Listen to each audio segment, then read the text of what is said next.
నమస్కారం AP journalism వార్తలకు స్వాగతం నా పేరు లక్ష్మి వార్తల ముందుగా హెడ్లైన్స్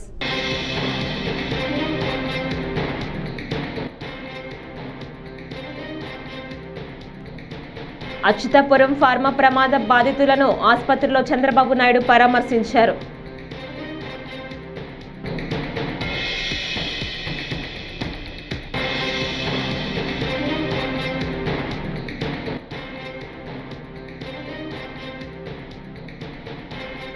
ముస్లిం మైనారిటీ ప్రతినిధులతో వైఎస్ జగన్ సమావేశం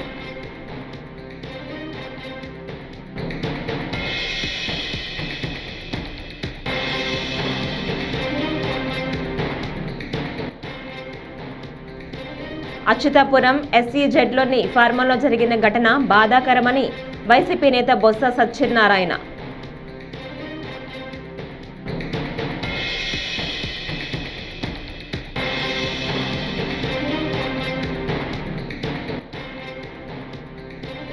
అగ్ర కథానాయకుడు చిరంజీవి తన పుట్టినరోజు సందర్భంగా నేడు తిరుమల శ్రీవారిని దర్శించుకున్నారు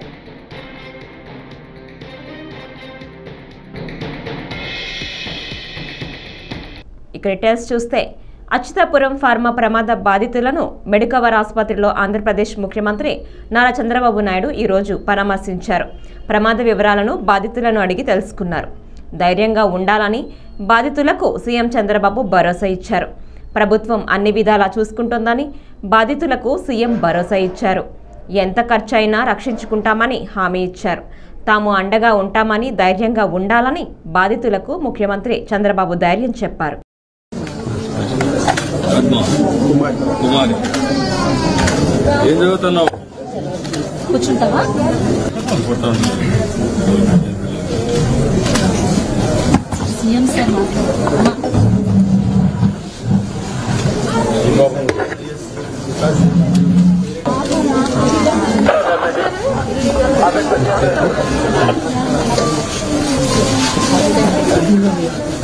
ఏంటమ్మా నీ పేరేంటి అమ్మా ఏం పేరు నీ పేరు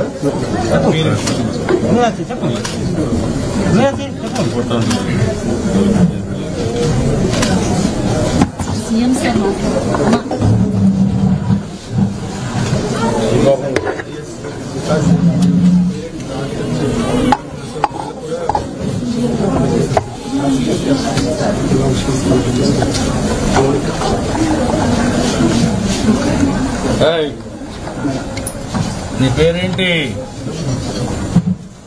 నీ పేరేంటి బాగున్నావా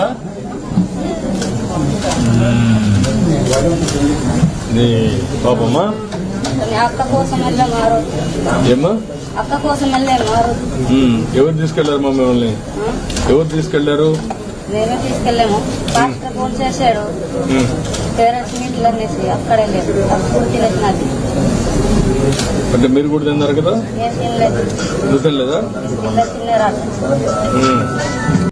అచ్యుతాపురం ఎస్ఈజెడ్లోని ఫార్మాలో జరిగిన ఘటన బాధాకరమని వైసీపీ నేత బొత్స సత్యనారాయణ అన్నారు గురువారం మీడియాతో మాట్లాడుతూ బాధితుల ఆవేదన వర్ణనాతీతమన్నారు ప్రభుత్వ తీరు బాధ్యతారహిత్యంగా ఉందని విమర్శించారు రేపు మాజీ ముఖ్యమంత్రి వైఎస్ఆర్సీపీ అధినేత జగన్ బాధిత కుటుంబాలను కలుస్తారని తెలిపారు ₹1 కోటి పరిహారం ఇవ్వాలని డిమాండ్ చేశారు ఎవరైతే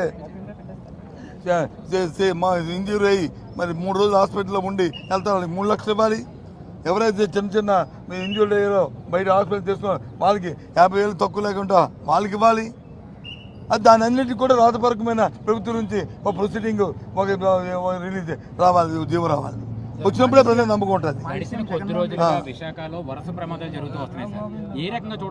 అంటే ప్రమాదాలు జరుగుతున్న ప్రభుత్వాలు ఏంటంటే ఎందుకు వస్తుంది ప్రమాదం ఆ ప్రమాదాన్ని దానికి ఉన్న ఏ కారణం వల్ల వచ్చింది దాన్ని ఏ విధంగా మనం అరికట్టాలి అనేది దృష్టి పెడితే అవన్నీ అయిపోతాయి జరిగితే జరిగింది అని నిర్లక్ష్యం ఉంటే ఒక దాని తర్వాత రెండో వస్తుంది ఇమీడియట్ ఇప్పుడు ఉంది దీని ఇంతకుముందు ఎల్జీ ప్రాబ్లం జరిగింది వెంటనే సేఫ్టీ ఆడిట్ జరగాలన్నాం పెట్టాము వెంటనే అందరికీ జీవో ఇష్యూ చేసాము కమిటీ వేసాము ఇప్పుడు సాక్షాత్తు ఉన్న నీరవ్ కుమార్ ప్రసాద్ ఎవరైతే సిఎస్గా ఉన్నారో ఆయన అప్పుడు సెక్రటరీ ఆయన ఆధ్వర్యంలో వేసాము ఆయనే చూడమని చెప్పాము ఆయనే పర్యవేక్షణాధికారి ఆయనతో చేయించాము ఇప్పుడు అలాగే చేస్తే ఆటోమేటిక్ తగ్గుతుంటాయి. అది అలాగని వ్యవస్థను ఆపేయమని చెప్పట్లేగా మేము. సార్ ఇప్పుడు మీరు చెప్తున్న విధంగా అధికార పార్టీ నాయకులు రాలేదు, దానికి కారణం ఏమంటారు? నాకేం తెలుసు, మీరు అడగండి వస్తారు. తర్వాత ఇప్పుడు నేను అన్నాను కదా, ఇప్పుడు నేను అన్నాను కదా, వాళ్ళకి ఖాళీ లేక వాళ్ళకి ఏంటంటే వాళ్ళకి ఒక నిర్లక్ష్యం. నిన్న జరిగిన ఎన్నికల్లో వాళ్ళకి వచ్చిన ఈ చూసి ఏ రకంగా తెచ్చుకున్నారో అవి చూసి వాళ్ళకి వచ్చి. అగ్ర కథానాయకుడు చిరంజీవి తన పుట్టినరోజు సందర్భంగా నేడు తిరుమల శ్రీవారిని దర్శించుకున్నారు.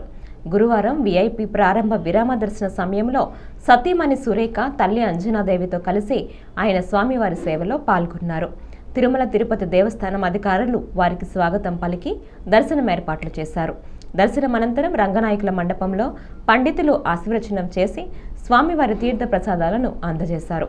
ఈ సందర్భంగా చిరంజీవిని చూసేందుకు అభిమానులు భారీగా తరలివచ్చి పుట్టినరోజు శుభాకాంక్షలు తెలిపారు.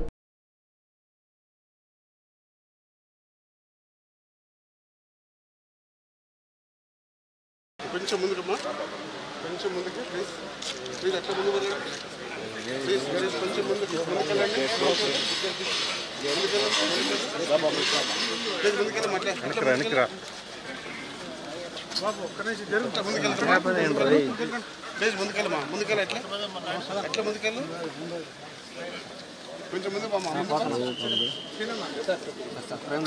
అట్లా సైడ్ బాగా కొంచెం ముందుకు అట్లా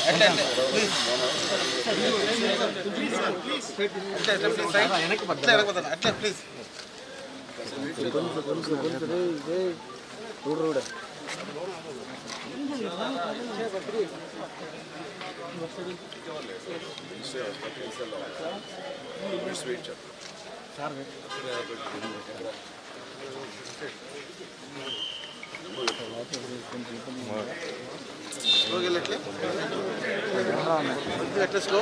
స్లో ప్లీజ్.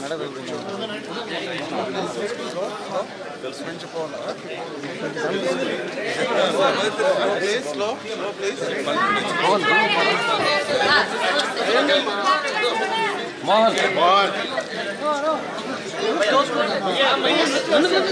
Side please.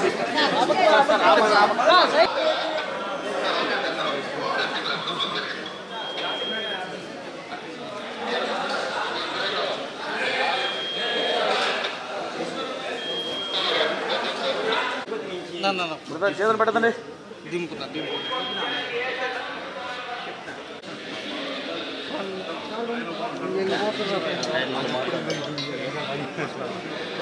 మాట్లాడేది.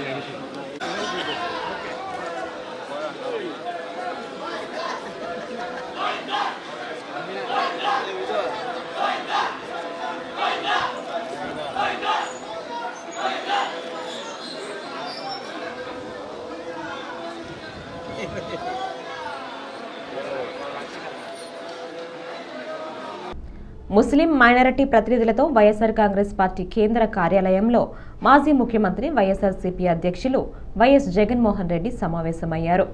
ముస్లిం మైనారిటీల సమావేశాలపై ప్రతినిధులతో చర్చించారు. ఎన్నికల అనంతరం రాష్ట్రంలో జరుగుతున్న పరిణామాలపై ఆరా తీశారు. ఈ సమావేశంలో ఎమ్మెల్సీలు లేళ్ల అప్పిరెడ్డి, రామసుబ్బారెడ్డి, మాజీ ఎమ్మెల్యేలు హఫీజ్ ఖాన్, చెవిరెడ్డి భాస్కర్ రెడ్డి, గడికోట శ్రీకాంత్ రెడ్డి, ముస్లిం మైనారిటీ నాయకులు పాల్గొన్నారు.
అచ్యుతాపురం సెజ్ ప్రమాదం వెనుక యాజమాన్యం నిర్లక్ష్యం ఉన్నట్లు తెలుస్తోందని డిప్యూటీ సీఎం పవన్ కళ్యాణ్ అన్నారు.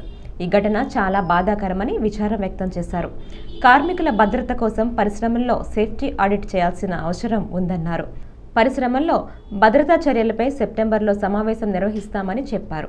తరచుగా ప్రమాదాలు జరగటం, వాళ్లకు పరిహారం ఇవ్వడంతో సమస్య పరిష్కారం కాదన్నారు. ప్రమాదాల నివారణకు తగిన కార్యాచరణ రూపొందించాల్సి ఉందన్నారు. తప్ప ఈ సేఫ్టీ నామ్స్ కానీ ఇవన్నీ ఈ మనకి director of factories, labour, fire department, అలాగే కేంద్ర ప్రభుత్వ ఆధ్వర్యంలో ఉండే petrol and explosive safety organisation పర్యవేక్షిస్తాయి. ప్రత్యేకించి ఈ essential advance science private limited ఇది రెండు నేను మాట్లాడితే నేను వాళ్ళకి తెలియజేసింది ఏంటంటే ఇద్దరు ఓనర్స్ ఉన్నారు, ఒకళ్ళు హైదరాబాద్లో ఉన్నారు అండ్ ఇప్పుడున్న అతనికి మాకు సంబంధం లేదని చెప్పి ఒక కమ్యూనికేషన్ గ్యాప్ వాళ్ళిద్దరి మధ్య గొడవ ఉంది. దానివల్ల ఆ సేఫ్టీ నార్మ్స్ తీసుకోవడానికి బాధ్యత లేని నాయకులు అంటే లీడర్షిప్ ఉండటం వల్ల, ఓనర్షిప్ ఉండటం వల్ల వాళ్ళందరూ ఇలాగ చేశారు. అందుకని ఈ ఫ్లోర్ నుంచి ఇంకో ఫ్లోర్కి వెళ్ళే దాంట్లో అయితే ఇంకా నాకు తెలిసి వాళ్ళు అంటాం సెకండ్ ఫ్లోర్ నుంచి గ్రౌండ్ ఫ్లోర్కి వచ్చే సాల్వెంట్ ఫస్ట్ ఫ్లోర్లో కొంచెం లీక్ అయ్యి ఆ కరెంటు బోర్డ్స్ ఉంటే వాటికి అయ్యి వేపర్లాగా ఏర్పడి పేలిపోయింది. దాదాపు ప్రమాదంలోనే ఒక 7-8 మంది చనిపోయారు. చాలా దారుణంగా ఉంది, గుర్తుపట్టలేని పరిస్థితులు అని చెప్పాను. నేను ప్రాబ్లం ఏమవుతుందంటే నేను సేఫ్టీ ఆడిట్ చేయమని చాలా వచ్చిన రోజు నుంచి నేను అందరిని అడుగుతా ఉన్నాను. ఒక ఇష్యూ ఏముందంటే సేఫ్టీ ఆడిట్ అంటే ఈ ఆదోని మండలం బైచుగేరి క్రాస్ వద్ద దాడులు నిర్వహించి అక్రమంగా తరలిస్తున్న మద్యాన్ని స్వాధీనం చేసుకున్నట్లు ప్రొబేషనరీ డీఎస్పీ వి ధీరజ్ బుధవారం విలేకరులకు తెలిపారు. బ్యాగులో అక్రమంగా తరలివస్తున్న 688 బాక్సుల కర్ణాటక మద్యంను స్వాధీనం చేసుకుని 5గురిని అరెస్టు చేసి రిమాండ్కు తరలించామన్నారు. అక్రమంగా మద్యం అమ్మినా తరలించినా కఠిన చర్యలు తప్పవని హెచ్చరించారు. గుడ్ ఈవినింగ్ అండి. ఈరోజు అనగా 21 ఆగస్టున మాకు ప్రేయర్ ఇన్ఫర్మేషన్తో 10 o'clockన బస్సులో 688 టెట్రాప్యాక్స్ కర్ణాటక నుంచి స్మగిల్ చేస్తుంటే పోలీస్ సిబ్బంది ఇంటర్సెప్ట్ చేసి వాళ్ళని అడ్డగించడం జరిగింది. సుమారు 30,000 వర్త్ ఆఫ్ టెట్రాప్యాక్స్ ఇవి. వీటిలో అఫెండర్స్ ఏమో బోయ సరోజ, బోయ ఈరమ్మ, బోయ లక్ష్మి, బోయ హనుమంతమ్మ, బోయ మానస. వీళ్ళందరూ ఆదోని రూరల్ లిమిట్స్లోనే ఉంటారు. వీళ్ళందరూ రిపీట్ అఫెండర్స్ కూడా. ఇదే అకేషన్లో అందరికీ చెప్పేది ఏమన్నా ఆదోని రూరల్ స్టేషన్, పెద్ద తుమ్మలం స్టేషన్, డిసి పోలీస్ స్టేషన్, ఈ మూడిట్లో ఎవరైతే ఇలాంటి ఇల్లీగల్ యాక్టివిటీస్ చేస్తున్నారో అంటే స్మగ్లింగ్ కానీ, మట్కా కానీ, గ్యాంబ్లింగ్ కానీ ఏవైతే చేస్తున్నారో అందరి మీద చాలా స్ట్రిక్ట్ యాక్షన్ తీసుకుంటాము. పీడీ యాక్ట్ లాంటివి కూడా మేము ఉపయోగించడానికి వెనకాడము. We want peaceful situation. ఇక్కడ లా అండ్ ఆర్డర్ కంట్రోల్లో ఉండాలి. ఇదే విధంగా ప్రజలకు కూడా ఒక విన్నపం, మీకు ఏ విధమైన ఇన్ఫర్మేషన్ ఉన్నా సరే మీ దగ్గరలో ఉండే పోలీస్ స్టేషన్లో ఇన్ఫర్మేషన్ అందిస్తారని కోరుకుంటున్నాము. ఇంతటితో ఈరోజు ఈవినింగ్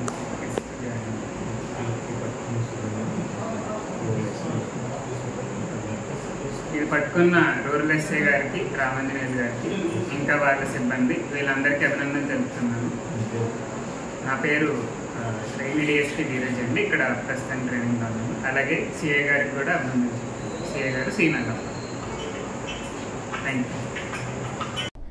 అచ్యుతాపురం సెజ్ ప్రమాద ఘటనను వైకాపా రాజకీయం చేయటం శోచనీయమని ఎమ్మెల్యే గంటా శ్రీనివాసరావు మండిపడ్డారు.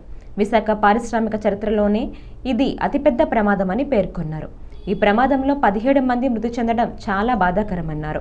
ప్రమాదానికి గల కారణాలపై ప్రభుత్వం విచారణ చేపట్టిందని తెలిపారు. అవసరమైతే బాధితులను ఎయిర్ లిఫ్ట్ చేసి మెరుగైన వైద్య సేవలు అందించాలని ముఖ్యమంత్రి ఆదేశించినట్లు చెప్పారు.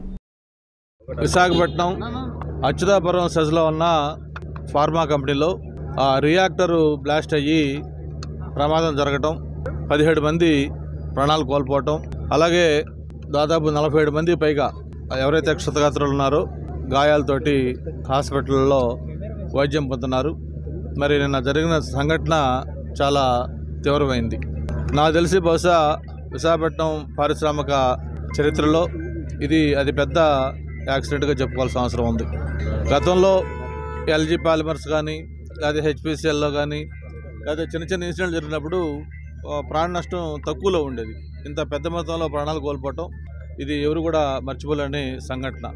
మరి దీనికి సంబంధించి ప్రమాదానికి కారణాలు ఏంటి, దాంట్లో నిర్లక్ష్యం ఉందా లేకపోతే నిజంగా వేరే కారణాలు ఏమైనా ఉన్నాయా, ఇవన్నీ కూడా విచారణలో తేలుతాయి. ఈ సంఘటన జరిగిన వెంటనే గౌరవ ముఖ్యమంత్రి గారు తక్షణమే స్పందించి జిల్లా యంత్రాంగాన్ని అలాగే స్థానిక నాయకులు అందరినీ కూడా ఒక డైరెక్షన్ ఇచ్చి దాన్ని ఎలా చేయాలంటే కూడా మొత్తం చెప్పడంతో కాకుండా ఆయన స్వయంగా ఈరోజు ఇప్పుడు ఇక్కడికి వస్తూ ఉన్నారు. మనం ఫస్ట్ నుంచి కూడా చెప్తా ఉన్నాం, విశాఖపట్నం అనేది ఒక పక్క ఇండస్ట్రియల్ సిటీగా గ్రో అవుతూ ఉంది. కానీ ఇది ఎప్పుడు ఒక బాంబు పైన మనం కూర్చున్నప్పుడు ఎటువంటి ఒక అభద్రతాభావం ఉంటుందో అటువంటి అభద్రతాభావం విశాఖపట్నం నగరవాసులకు ఎప్పుడు ఉంటూ ఉంటుంది. అంటే ఎప్పుడు ఏం జరుగుతుంది అనే తెలియని ఒక ఇన్సెక్యూరిటీ ఇక్కడ ప్రజల్లో ఇటువంటి ఇన్సిడెంట్ జరిగినప్పుడు అనిపిస్తూ ఉంటాయి. అందుకే ఫస్ట్ నుంచి కూడా ఈ ఇండస్ట్రీకి సంబంధించిన ఒక సేఫ్టీ ఆడిట్ దీన్ని ఖచ్చితంగా జరపాలనేది అప్పుడు మనం డిమాండ్ ఉంది. గతంలో కూడా చంద్రబాబు నాయుడు ముఖ్యమంత్రిగా ఉండగా ఈ ఇండస్ట్రీస్ ప్రమోట్ చేసేటప్పుడు వాళ్ళు వచ్చేటప్పుడు మీరు ఖర్చుల దగ్గర లేకపోతే ఇన్వెస్ట్మెంట్ ఎక్కువ వద్దనో ఎక్కడ కూడా కాంప్రమైజ్ కాకుండా సేఫ్టీ విషయంలో అన్ని ప్రికాషన్స్ కూడా తీసుకోమని స్పెసిఫిక్గా చెప్పారు. మరి ఇది కారణాలు. ఎన్టీఆర్ జిల్లా విజయవాడ కుమ్మరపాలెం సెంటర్ నందు గురువారం మెగాస్టార్ చిరంజీవి జన్మదిన వేడుకలు ఘనంగా నిర్వహించారు. చిరంజీవి యువత నగరంలో కుమ్మరిపాలెం చిట్టినగర్ సెంటర్స్లో చిరంజీవి బర్త్డే వేడుకలు ఘనంగా జరిగాయి. ఈ కార్యక్రమానికి విజయవాడ ఎంపీ కేశినేని శివనాథ్ పాల్గొన్నారు. ఈ సందర్భంగా ఆయన మాట్లాడుతూ చిరంజీవి సినిమా రంగానికి కాకుండా రాజకీయంలో కూడా మంచి గుర్తింపు ఉందని అన్నారు.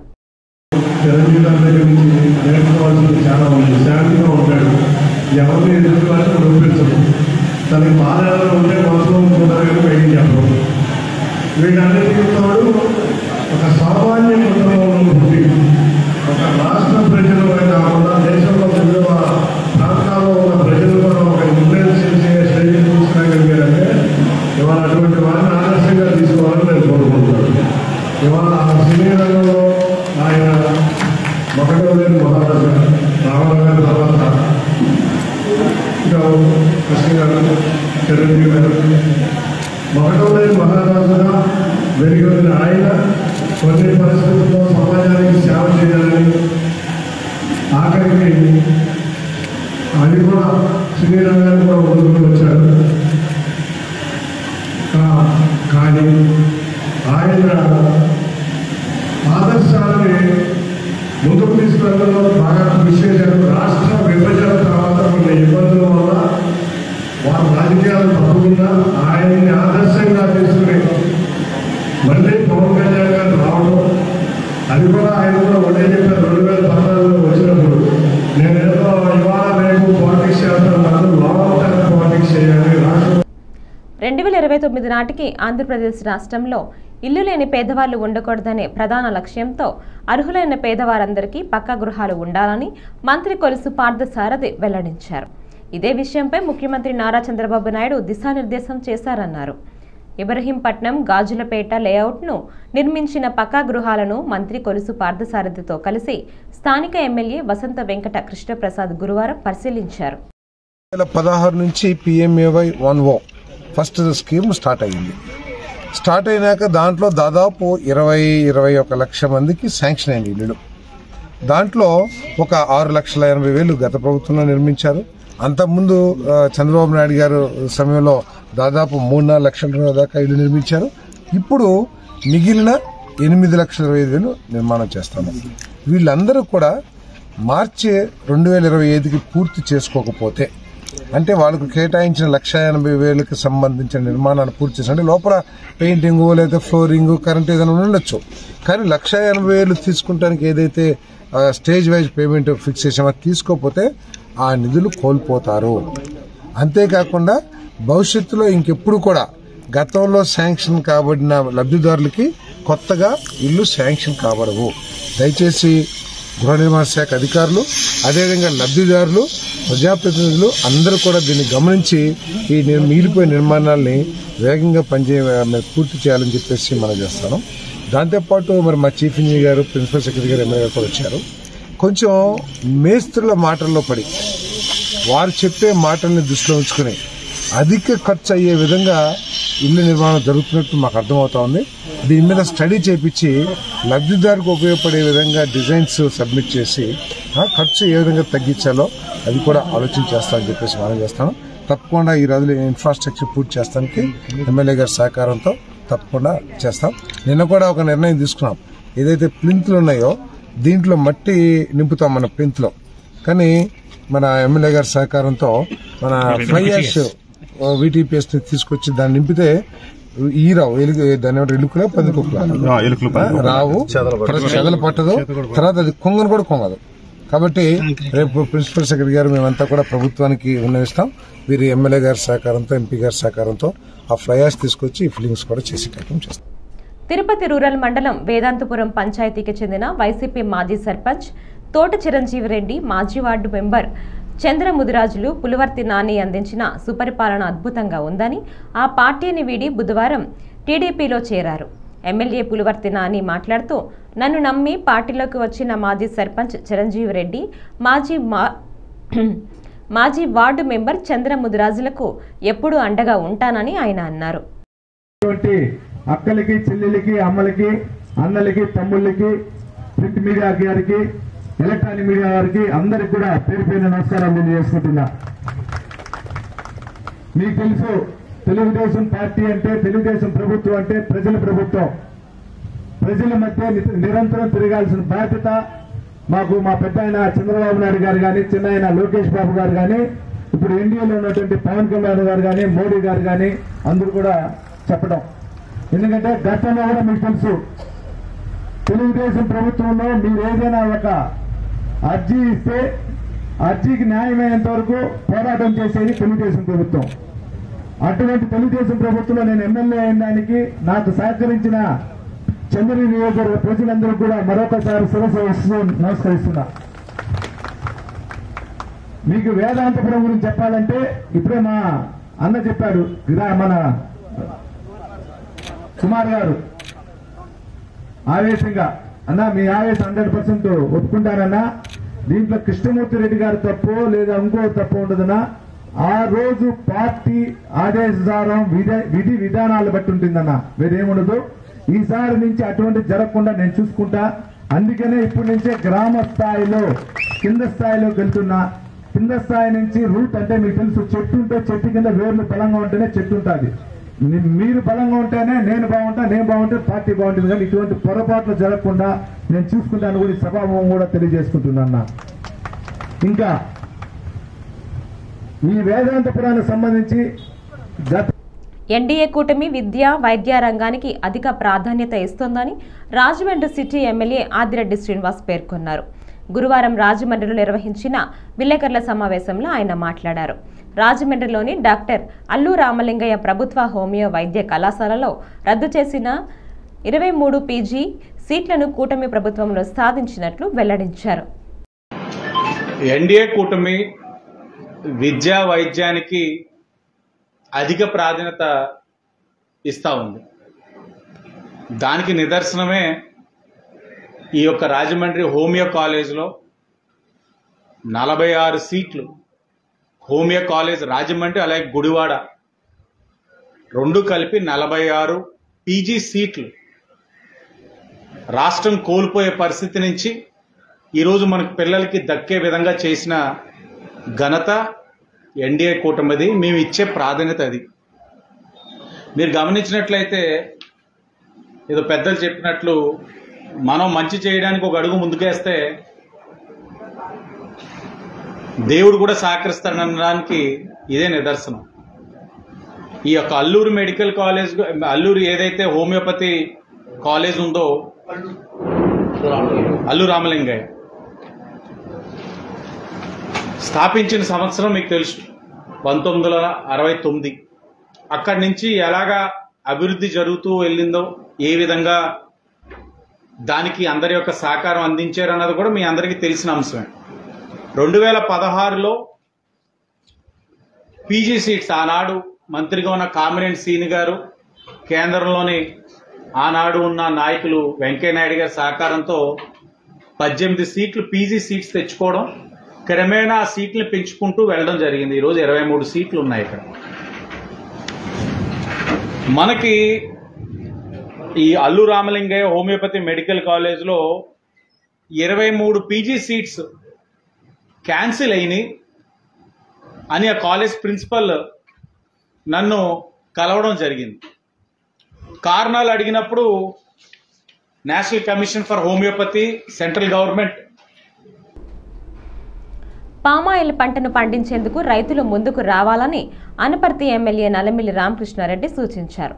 గురువారం అనపర్తి రంగంపేట మండలంలోని వీరంపాలెం గ్రామంలో పామాయిల్ తోటల విస్తరణ మహోత్సవంలో ఆయన పాల్గొని రైతులతో కలిసి మొక్కలను నాటారు.